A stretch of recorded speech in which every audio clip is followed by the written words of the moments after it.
शकुंतला ने अपने बेटे अमित की शादी गांव की गंवार लड़की से की थी। अमित भी अपनी पत्नी कोमल से नाखुश था। वो गांव की लड़की से शादी नहीं करना चाहता था, लेकिन घर में तो शकुंतला की ही चलती थी। अब हार मानकर अमित अपनी माँ की बात मान ही लेता है और शकुंतला के घर गांव की गंवार लड़की बहू बनकर आ जाती है। बहन जी बधाई हो, गांव से बहू लेकर आई हो अपने बेटे के लिए। अरे बेटा तो तेरा शहर में पला बड़ा है, तूने गांव की लड़की से अपने बेटे की शादी क्यों की? उसे ही क्यों चुना अपने बेटे के लिए? तू तो जानती है मुझे संस्कारी और घर में रहने वाली लड़कियां बहुत पसंद है, तो भला मैं शहर की लड़की को अपनी बहू के तौर पर कैसे झेल पाती? उनकी तो जुबान भी बहुत चलती है, तुझे तो सब पता है। तेरी बहू भी तो शहर वाली है, तूने कौन सा तीर मार लिया? अरे 24 घंटा किच किच करती रहती है। सही किया जो गांव की गंवार बहू लेकर आई है। इसे तो तू 4 सुना भी सकती है और ये सुन भी लेगी, लेकिन शहर की लड़कियां कहाँ ही सुनती हैं किसी की। हाँ ये तो तू सही कह रही है। चल ये सब छोड़, आजा बहू की मुंह दिखाई करवा दूं। इतना कहकर शकुंतला अपनी बहू कोमल को बुलाती है। शकुंतला की बहू भी घूंघट किए हॉल में आती है। अरे वाकई तेरी बहू बहुत संस्कारी है, देख तो कितना लंबा घूंघट डाला है इसने। आखिर बहू भी तो मेरी है ना, तो मेरे वाले गुण तो होंगे ही इसमें। अब विमला शकुंतला की बहू कोमल का घूंघट उठाती है तो वाकई वो बहुत सुंदर होती है। बेशक वो गांव की गंवार जरूर थी। शकुंतला कुछ भी कह, तेरी बहू बहुत सुंदर है। वो तो मुझे पता है। खैर बहू, जा तू 2 कप चाय बना ला। सास की बात सुनकर कोमल भी किचन में चाय बनाने पहुंचती है। वहीं दूसरी तरफ विमला और शकुंतला हॉल में बैठे गप्पे मार रहे होते हैं। कुछ देर बाद ही कोमल चाय लेकर आती है, लेकिन इस बार कोमल ने घूंघट नहीं किया था। अभी कुछ देर पहले तो तू इतना लंबा घूंघट निकाल कर आई थी, जैसे कितनी संस्कारी हो।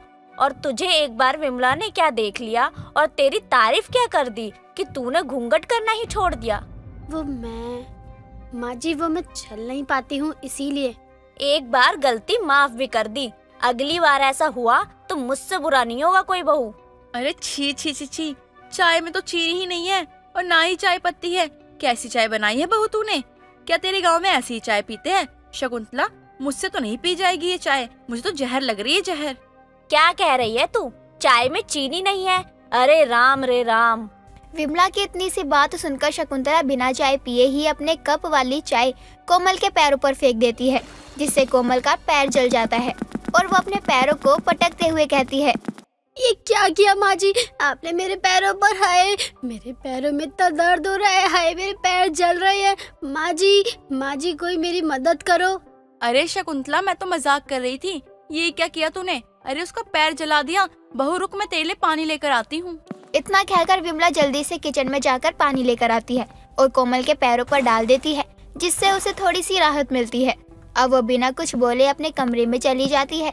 इधर विमला शकुंतला को गुस्से से देखते हुए कहती है, जहाँ तक मुझे पता है तू ऐसी तो बिल्कुल नहीं थी, लेकिन अचानक तुझे हो क्या गया है? चाय कितनी गर्म थी, अब उसके पैरों में छाले आएंगे। तेरा दिमाग तो खराब नहीं हो गया है? अरे तुझे पता नहीं है क्या, बहू को लाइन पर लाने के लिए इतना तो करना ही पड़ता है। सही में तेरा दिमाग खराब हो चुका है और कुछ भी नहीं। बेशक वो गांव की गंवार है, लेकिन इसका मतलब ये नहीं है कि तू उस पर जुल्म करेगी या दोष जमाएगी। शकुंतला को शुरू से पैसों का घमंड था और वो गरीब घर की बहू लेकर आई थी तो उसे हर बात पर नीचा भी दिखाया करती। एक रोज किचन में काम करते हुए कोमल से एक कप टूट जाता है। क्या तोड़ दिया तूने किचन में? लगता है तेरे बाप को अभी तक गरीबी का सही से एहसास नहीं हुआ है। एक तो भिखारी घर से है, ऊपर से यहाँ आकर हर दिन कुछ ना कुछ तोड़ देती है। कभी बाप ने ऐसा घर देखा है क्या? सपने में भी सोचा था कभी? माँ जी आपको मुझे जितना सुनाना है सुना लीजिए, कम से कम मेरे पिताजी के बारे में तो कुछ मत कहिए। अरे रे मेरी बहू को उसके बाप के बारे में सुनकर कितना बुरा लग रहा है। अरे तुम लोग तो इस लायक भी नहीं थे कि हमें कुछ अच्छा खिला सको। अरे तुम चाय के नाम पर पानी में चीनी डालकर पिलाने वाले लोग, अब तुम मुझसे जवान लगाएगी? इतना बोलकर शकुंतला अपनी बहू का हाथ पकड़कर उसे मोड़ने लगती है। माँ जी बस कीजिए, दर्द हो रहा है। माँ जी ऐसा क्यों कर रही हो? मेरी बस इतनी सी ही तो गलती थी कि मैंने कप तोड़ दिया, या फिर मैं गरीब घर से हूँ इसीलिए। तेरी ये गलती है कि तू तो गरीब है ही, लेकिन तेरे बाप ने तुझे कुछ सिखाकर नहीं भेजा क्या? अरे अमीर घर जा रही है, वहाँ रहन सहन कितना अलग होगा, लेकिन नहीं, तुम बाप बेटी गरीब भिखारी थे और भिखारी ही रहोगे। माँ जी, मेरे पिताजी के बारे में आप फिर गलत बोल रही हो। अरे तुम लोगों की तो औकात भी नहीं थी कि मेरे दरवाजे पर खड़े भी रह सको, लेकिन फिर भी मैंने तुम पर तरस खाकर एक पल को सोचा भी कि मैं अपने बेटे की शादी तुझसे करवाऊंगी, ताकि घर में काम धंधा करने वाली एक नौकरानी आ जाए। माँ जी, सही कहा किसी ने, पैसों का अहंकार इंसान को अंधा बना ही देता है। क्या बोली तू? मुझे पैसों का अहंकार है? अरे जिसके पास पैसे होंगे उसे ही तो अहंकार होगा। तुझ जैसी भिखारी को तो एक वक्त की रोटी के लिए भी पैसा मांगना पड़ता है या फिर किसी से चुराना पड़ता है। शकुंतला अपनी बहू को जलील करने का कोई मौका नहीं छोड़ती। गरीब घर से आई कोमल अब अपने अमीर ससुराल में खूब जलील होती है और वह अपनी सास के अत्याचारों को भी झेल रही होती है। एक रोज शकुंतला का बेटा अमित घर में होता है, तभी शकुंतला अपनी बहू को हॉल में मार रही होती है। कोमल अपनी सास के पैरों में गिरकर गिड़गिड़ा कर रो रही होती है। माँ जी, ऐसा मत कीजिए, मुझसे गलती हो गई। बस पोछा लगाते हुए थोड़ा पानी गिर गया और उसके ऊपर आपका पैर फिसल गया। 1000 बार मना किया था कि छोटी छोटी गलतियां मत किया कर, लेकिन आज तो तुझे मैं छोड़ूंगी नहीं। अपनी माँ और पत्नी की आवाज सुनकर अमित भी अपने कमरे से बाहर आता है। शकुंतला को ये नहीं पता था कि उसका बेटा अमित आज घर पर ही है और आराम फरमा रहा है। ऐसे में अमित जब अपनी माँ की हरकतें देखता है तो उसे बहुत बुरा लगता है, क्योंकि कोमल शकुंतला के पैरों में गिरकर माफी मांग रही है और कोमल बहुत ही बेबस लग रही थी। शकुंतला ने उसके बाल पकड़े हुए थे और उसे खड़ी खोटी सुना रही होती है। अरे माँ, ये क्या कर रही हो आप मार क्यों रही हो उसे? आखिर क्या किया उसने? अरे पूरे दिन गलतियां करती रहती है, कभी ये कभी वो। अभी अभी इसे मैं छत से लेकर आई हूँ, अपनी विमला के बेटे के साथ नैन मटक्का कर रही थी। माँ जी, आप ऐसा क्यों कह रही है? मैं ऐसी बिल्कुल भी नहीं हूँ। आप कम से कम उन्हें सच बताइए ना। माँ, सच क्या है वो बताओ आप। मैंने आपसे कितनी बार कहा है कि झूठ मत बोला करो। तुझे अपनी माँ पर विश्वास नहीं हो रहा? कैसा नीच बेटा है तू, बीवी के आने के बाद बदल गया तू तो। माँ, मुझे इतने दिनों में पता चल चुका है कि कोमल कैसी है। उसका चरित्र एकदम साफ है, पानी की तरह। रही बात उसके छत पे जाकर किसी से आंख मिलाने की, ये तो हो ही नहीं सकता माँ। उसने अभी तक मुझे नहीं देखा तो किसी और को क्या देखेगी? अरे तो साफ साफ कह देना कि तेरी माँ झूठ बोल रही है और ये तेरी पत्नी जो मेरे पैरों में गिरने का नाटक कर रही है वो सच्ची है। मैंने कई दिनों से नोटिस किया है, आप हर बात में कोमल को नीचा दिखाती हो, गरीब कहती हो। आखिर चाहती क्या हो आप? अरे गरीब भिखारियों को गरीब भिखारी नहीं कहेंगे तो और क्या कहेंगे? तुम भी जवाब देना सीखो। क्या इस घर में हमेशा बहुओं पे जुल्म होता रहेगा? तुम्हें आवाज उठानी पड़ेगी। ऐसा मैं इसलिए कह रहा हूँ क्योंकि माँ की आंखों में मैंने हमेशा नफरत ही देखी है। अपने बेटे की बात सुनकर शकुंतला समझ जाती है कि अगर उसने फिर से अपनी गरीब बहू को अपने अमीर होने का रुतबा दिखाया या फिर उसे कुछ भी कहा तो उसका बेटा इस बार उसकी बहू के साथ घर छोड़कर चला जाएगा। शकुंतला अपने बेटे के ना रहने पर अपनी बहू को ताना तो देती, लेकिन उसे उस दिन के बाद फिर कभी मारती या पीटती नहीं है, क्योंकि अमित कोमल को हमेशा सपोर्ट करता था।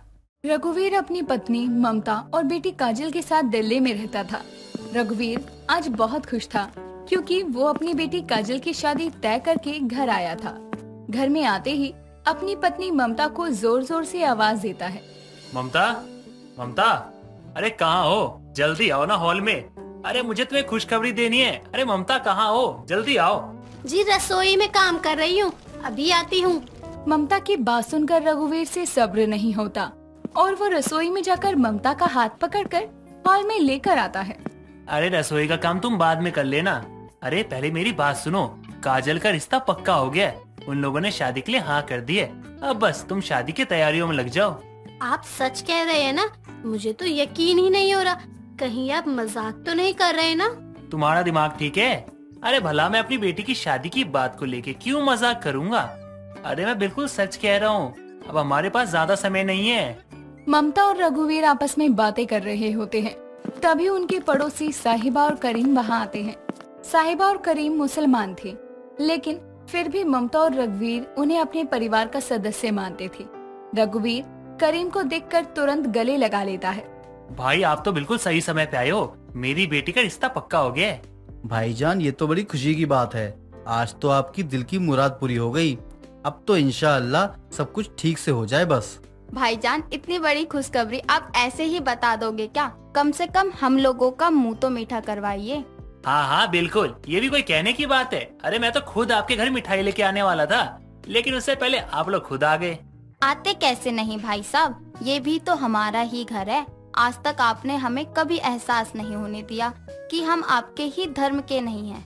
साहिबा, ये धर्म भेदभाव हम लोगों को नहीं आता है। हमारे लिए तो इंसानियत से बढ़कर कुछ भी नहीं है। और हमारे बुरे वक्त में तुम लोगों ने जिस तरह से हमारा साथ दिया है, उस तरह से तो हमारे घर वालों ने भी नहीं दिया। हमारे लिए तो तुम सबसे बढ़कर हो और कोई नहीं। ममता इतना कहकर रसोई में जाती है और फ्रिज से मिठाई लेकर हॉल में आती है। तभी उसकी बेटी काजल भी वहाँ आती है और अपनी शादी की बात सुनकर वो शर्माकर अपने कमरे में चली जाती है। समय बीतता है। कुछ दिन बाद लड़के वाले सगाई करने के लिए रघुवीर के घर आते हैं। तभी लड़के की माँ निर्मला की नजर करीम और साहिबा पर जाती है। अरे, आप लोगों को यहाँ किसने बुलाया है? आप लोग तो हमारी तरफ से नहीं हैं, क्योंकि हमारे यहाँ तो कोई भी मुसलमान नहीं है। मोहतरमा, हम आपकी तरफ से नहीं बल्कि अपने भाईजान रघुवीर और भाभीजान ममता की तरफ से हैं। हम लोग उनके पड़ोसी हैं, उन्होंने ही हमें यहाँ पर बुलाया है। भाई साहब, आप ये क्या कह रहे हैं? आप जानते हैं कि हम लोग हिंदू हैं, हिंदू। फिर भी आप लोगों ने इनको यहाँ बुला लिया। इसमें परेशानी क्या है? करीम भाई और साहिबा हमारे न पड़ोसी है। वो हमारे हर दुख सुख में न हमारे साथ रहते हैं, हमारी मदद करते हैं और मेरे भाई जैसे हैं, इसलिए हमने इन्हें बुलाया है। अरे भाई साहब, एक मुसलमान के खान पान, रहन सहन और हमारे खान पान और रहन सहन में बहुत फर्क होता है। अब आपने बुला लिया है तो कोई बात नहीं, लेकिन शादी तक याद रखिएगा, अब कोई मुसलमान न आए वरना दिक्कत हो सकती है। निर्मला की बातें सुनकर करीम और साहिबा को बहुत बुरा लगता है और वो सगाई की रस्म पूरी होने के बाद चुपचाप अपने घर वापस चले जाते हैं बिना दावत खाए। और ये चीज रघुवीर को बिल्कुल भी अच्छी नहीं लगती। सभी मेहमानों के जाने के बाद रघुवीर करीम के घर आता है। करीम भाई, आज तो आपने हमें पराया कर दिया। मैं अपनी बेटी के ससुराल वालों की तरफ से आपसे माफी मांगता हूँ, लेकिन आपको इस तरह से वहाँ से आना नहीं चाहिए था। भाईजान, मैं यह नहीं चाहता कि मेरी वजह से आपकी बेटी की शादी में कोई परेशानी हो, इसलिए मैं वहाँ से वापस आ गया, क्योंकि शायद आपकी बेटी के ससुराल वालों को हमारा वहाँ रहना पसंद नहीं आया। अरे आपको उनकी चिंता करने की क्या जरूरत है? आप उनकी दी हुई दावत में नहीं जा रहे हो, आप बल्कि अपनी बेटी की शादी की दावत में जा रहे हो। और हाँ, एक बात याद रखना, आगे से ऐसी बातों को ना दिल से मत लगाना और हमें पराया तो समझना ही मत। रघुवीर की बात को सुनकर करीम खुश हो जाता है और उसे गले से लगा लेता है। ऐसे ही कुछ दिन और बीतते हैं। सभी लोग शादी की तैयारियों में लगे होते हैं। देखते ही देखते शादी का समय नजदीक आने लगता है। शादी की हर रस्म में करीम और साहिबा को देखकर निर्मला बहुत चिढ़ती है। वो हमेशा कुछ न कुछ ऐसा करती थी जिस वजह से करीम और साहिबा को अपनी बेइज्जती महसूस होती थी, लेकिन रघुवीर और ममता के कारण वो लोग चुप रहते। देखते ही देखते शादी का दिन आता है। सभी लोग तैयार होकर बारात आने का इंतजार कर रहे थे। बहुत समय बीतने के बाद भी जब बारात नहीं आती तो काजल डर जाती है और अपनी माँ के पास जाती है। माँ, बारात आने का समय हो गया, लेकिन फिर भी अभी तक बारात आई क्यों नहीं? मुझे ना चिंता हो रही है।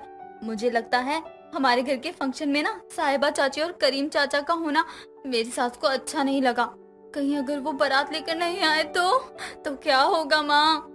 नहीं बेटी, तू चिंता मत कर, ऐसा कुछ नहीं होगा। तेरी सास की सोच गलत है। तू ही बता, हम करीम और साहिबा को अपने घर आने या शादी में आने से कैसे रोक सकते हैं? आखिरकार वो हमारे पड़ोसी हैं। माँ, मुझे मेरी शादी में हिंदू मुस्लिम की एक दावत से कोई परेशानी नहीं है, लेकिन मेरे ससुराल वालों को है। कहीं हमने अपने घर में जो इंतजाम किया है उनको पसंद नहीं आया तो कहीं शादी में कोई परेशानी ना हो जाए माँ। ऐसा कुछ नहीं होगा। हमने सभी लोगों के लिए अलग अलग इंतजाम किया है, नॉन वेज से लेकर वेज तक। किसी चीज की कोई दिक्कत नहीं होगी, तू परेशान मत हो। काजल और ममता आपस में बातें कर रहे थे। तभी उनके द्वार पर बारात आने की खबर आती है, जिसे सुनकर दोनों की जान में जान आ जाती है और ममता आरती की थाली लेकर द्वार पर पहुंच जाती है और दूल्हे की आरती उतारकर उन्हें अंदर लेकर आती है।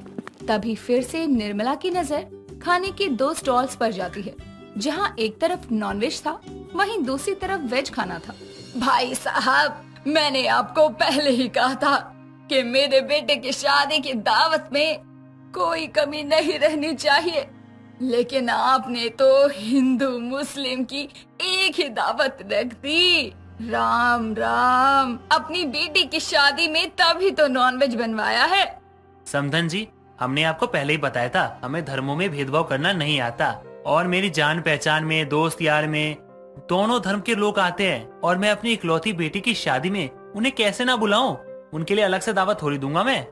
लेकिन मैं नहीं चाहती कि मेरी बेटे की शादी में कोई मुसलमान हो, क्योंकि मैं तो शुद्ध शाकाहारी हूँ, कह देती हूँ। और अगर आप इन्हें बुलाएंगे तो आपको नॉन वेज तो रखना ही पड़ेगा। निर्मला जी, आपको हर चीज से इतनी परेशानी क्यों है? आपको नॉनवेज नहीं पसंद तो मत खाइए, लेकिन अब उसके लिए हम अपने मेहमानों और जान पहचान वालों को तो नहीं छोड़ सकते हैं ना। देखिए, मैं आप लोगों को पहले ही उन्हें छोड़ने के लिए नहीं बोल रही हूँ, बस इस शादी में उन्हें मत बुलाइए, क्योंकि ये शादी मेरे बेटे की है, मेरे बेटे की। अगर ऐसी बात है ना, तो आप अपने बारातियों से पूछ लीजिए, क्या उसमें से कोई मुसलमान नहीं है, या अपने बेटे से पूछिए कि कोई इसका दोस्त मुसलमान नहीं है। अरे बहन जी, आप जैसे कुछ लोगों की सोच के कारण दोनों धर्मों में ना भेदभाव बढ़ता है। अरे आग लगे आपके रिश्ते को, अगर आप मेरी छोटी सी बात नहीं मान सकते। अरे हम लड़के वाले हैं, लड़के वाले। मैं आपकी बात मान लूंगा बहन जी, अगर आपकी बारातियों में कोई मुसलमान नहीं हुआ तो मैं अपने सारे मुस्लिम दोस्तों को यहाँ से जाने के लिए कह दूंगा और उन्हें बाद में दावत दे दूंगा। अगर हुए तो आपको हिंदू और मुस्लिम की दावत में शामिल होना होगा, वो भी खुशी के साथ। ठीक है, मुझे मंजूर है। अगर मेरे बारातियों में भी मुसलमान हुआ तो मैं हिंदू मुसलमान की एक दावत को स्वीकार कर लूंगी, वो भी हंसते खेलते। रघुवीर और निर्मला की बात सुनकर बारातियों में जितने भी मुसलमान थे सभी अपने हाथ खड़े कर लेते हैं, जिससे निर्मला का मुंह बंद हो जाता है और उसे अपनी जुबान के मुताबिक हिंदू मुस्लिम की एक दावत को स्वीकार करना पड़ता है, वो भी खुशी के साथ। इस तरह से रघुवीर की दी हुई हिंदू मुस्लिम की एक दावत आखिरकार पूरी होती है, जो कि समाज के लिए एक मिसाल भी होती है। शकुंतला अपने छोटे बेटे उमेश की शादी करती है और अपने छोटे बेटे की शादी के साथ ही शकुंतला 2 बहुओं की सास बन जाती है। लेकिन शकुंतला की बड़ी बहू कोमल मोटी थी और छोटी बहू रिंकू एकदम सूखी सी। अब देर शाम विमला का शकुंतला के घर आना होता है और वो आते ही शकुंतला से कहती है, और शकुंतला, तू तो 2 बहुओं की सास बन गई, बस अब आराम ही आराम है तुझे। हाँ ये तो है, आ बैठ, बहू की मुंह दिखाई करके ही जाइयो। हाँ, तभी तो आई हूँ, सोचा बहू को देख लूँ, अभी नया नया चेहरा है, आजकल की बहुएं बड़ी ही जल्दी पुरानी हो जाती हैं। ये तो तू सही कह रही है, आजकल की बहुएं घूंघट में रहती ही कहाँ है, 2 दिन नहीं होते कि जीन्स टी शर्ट पहनने लगती हैं। अब शकुंतला अपनी छोटी बहू को बुलाती है और विमला भी रिंकू का घूंघट उठाती है और रिंकू को देखकर कहती है, राम राम, कतई सूखी है। शकुंतला, तेरी बहू तो थोड़ा खाएगी पिएगी तो शरीर भर आएगा। हाँ ये तो है, लेकिन मैंने जानबूझकर पतली बहू ढूंढी ताकि घर का कामकाज और बच्चे सब समय पर हो जाए। हाँ, ये तो सही कह रही है शकुंतला। एक तेरी बड़ी बहू है, उसके मोटापे के पीछे कितनी परेशान रहती है। शादी के 3 साल हो गए हैं, लेकिन अभी तक दादी नहीं बनी। न ये मुझे दादी बनाने का सुख दे पाई, न ही इससे घर का काम होता है। एक बाल्टी कपड़ा छत पर ले जाने में भी कुत्तों की तरह जीभ बाहर आने लगती है इसकी। चल कोई नहीं, अब तेरी छोटी बहू आ गई है ना, अब तू भी जी भर के आराम कर लियो। अब अगली रोज ही शकुंतला सुबह उठकर पूजा करने के बाद अपनी दोनों बहुओं को काम बांट देती है, जिसमें कोमल किचन में खाना बनाती है तो वहीं रिंकू कपड़े धोने के बाद बाल्टी में कपड़े रखकर उसे उठाने की कोशिश कर रही होती है। तभी ये सब शकुंतला देख लेती है और अपनी बहू से कहती है, बहू तेरी हड्डियाँ तो ठीक है ना, चटकी तो नहीं कहीं से, और तेरी कमर भी बराबर है ना, तू हट, मैं रखाती हूँ छत पर कपड़े। क्या किस्मत है, जिस काम से भाग रही हूँ वो काम मेरा पीछा ही नहीं छोड़ रहा। शकुंतला तेरी किस्मत ही खराब है। अब शकुंतला छत पर कपड़ा डाल ही रही होती है कि तभी विमला अपनी छत से शकुंतला को धूप में काम करते हुए देखकर शकुंतला से कहती है, क्या बात है शकुंतला, अपनी नई बहू को काम पे नहीं लगाया? जो तू कपड़े डालने आई है। क्या बताऊं विमला मैं अपनी बहुओं के कारनामों के बारे में। एक इतनी मोटी है कि उससे चला नहीं जाता और दूसरी इतनी कमजोर है कि हर दूसरे कदम पर दम तोड़ दे ऐसा लगता है। बताओ शकुंतला, तेरी जिंदगी में सुख नहीं है। वैसे तू अपनी छोटी बहू को घी के लड्डू खिलाया कर, शरीर तुरंत भर जाएगा। अब जब तक शकुंतला कपड़े डालकर छत से आती है, इधर कोमल को चक्कर आया हुआ था और वो किचन में ही बेहोश पड़ी थी। और तो और रिंकू उसके मुंह पर पानी छिड़क रही थी। बहू अब इससे क्या हुआ? मेरे तो करम ही फूट गए इन बहुओं को पाकर। माँ जी, जब मैं किचन में आई तो दीदी जी नीचे गिरी ही पड़ी थी। मैं कहाँ हूँ? जन्नत में है बहू। बस अभी तेरी सास को तू झाड़ू पोछा करते हुए देखेगी, तब तक तू अपने कमरे में जाकर आराम कर। माँ जी, मुझे ना कमजोरी लग रही है। मैं अपने कमरे में थोड़ी देर आराम करने जा रही हूँ। बहू तुझे कमजोरी हो गई है, लेकिन मुझे दिख तो नहीं रहा। और अगर तुझे कमजोरी है तो इसे क्या कहेंगे, खत्म? माँ जी, मुझे कमजोरी नहीं होती, वो तो बस मैं दिखती हूँ ऐसी मरी सी। अरे बहू, किसने कहा तुझे कमजोरी है? तू सूखी है। और बहू, तुझे भी किसने कहा कि तू मोटी है? वो तो देखने वालों की नजर ही खराब है। अब ये बातें हो जाने के बाद कोमल अपने दोनों हाथों को नीचे बैठे हुए ऊपर की ओर करती है ताकि शकुंतला और रिंकू उसे उठाने में मदद कर सके। अरे मेरी कमर टूट गई बहू, मार डाला इस औरत ने। तनी को शर्म नहीं आई इसे। माँ जी, मेरी तो लगता है हड्डियाँ टूटकर इकट्ठा हो गई हैं। देखो ना, मैं तो अब चल भी नहीं पाऊंगी। माँ जी, रिंकू क्या आप दोनों के अंदर इतनी भी ताकत नहीं है कि आप मुझे उठा सको? तुझे उठाना बुलडोजर के भी बस से बाहर है, तो हम जैसे लोगों का क्या तरस खा लेती बहू थोड़ा। अब कमर के लचक के साथ ही शकुंतला और रिंकू घर का सारा काम करते हैं और कोमल आराम करती है। देर शाम फिर से विमला शकुंतला के घर आती है और शकुंतला से कहती है, और शकुंतला कैसी है तू? तेरी दोनों बहुएं नजर नहीं आ रही हैं। क्या ही करना तुझे मेरी दोनों बहुएं से? उन दोनों के होते हुए तो मैं और परेशान हूँ। अरे शकुंतला, मैंने कहा तो था कि अपनी बहू को घी के लड्डू खिला, फिर देख कैसे मोटी होती है। विमला, ये सब आइडिया मत दिया कर, तो ही अच्छा है। एक मोटी कन थी जो इससे ये डबल खाने वाली आ गई। इसके खाने की आदत देखकर मैं समझ गई हूँ ये सूखी ही है, इसे कितना भी कुछ खिला दो। अब तो शकुंतला तेरे घर में डबल राशन आएगा। हाँ हाँ विमला, और मेरे बेटों की आधी कमाई तो इनके खाने पीने के पीछे ही जाएगी। कोमल तो शुरू से ही मोटी थी, उसके पतले होने का तो कोई चांस नहीं था क्योंकि उसे हर घंटे भूख लगती। और तो और रिंकू सूखी सी थी, इसलिए वो भी मोटी नहीं हो सकती थी। उसकी खुराक से ही इस बात का अंदाजा लग गया था। अब शकुंतला कर भी क्या सकती थी? वो तो अपनी दोनों बहुओं से परेशान थी। देर शाम शकुंतला हॉल में बैठी टीवी देख रही थी, तभी कुछ टूटने और गिरने की एकदम से आवाज आती है और शकुंतला अपने घर से बाहर आती है और विमला से कहती है, विमला मैं तो डर गई, इतना तेज भूकंप आया था। भूकंप कब और कहाँ आया? मुझे तो कुछ पता नहीं चला। अरे कुछ धड़ाम से गिरा है, तो ही तो मैं घर से बाहर आई।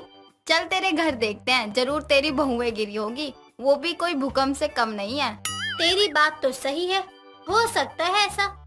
ये ले, तेरी बहू का पलंग भी इसका वजन नहीं संभाल पाया।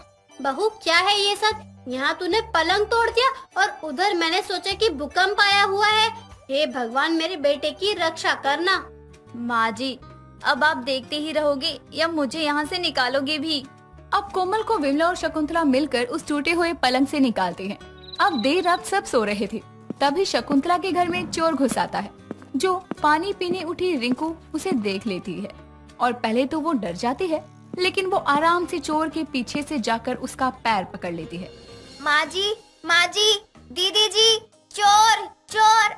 बहू कौन है ये, और तूने इसके पैर क्यों पकड़े हुए हैं? ये तो मेरे फूफा का लड़का है ना माँ जी, आप भी कैसी बात कर रही हैं?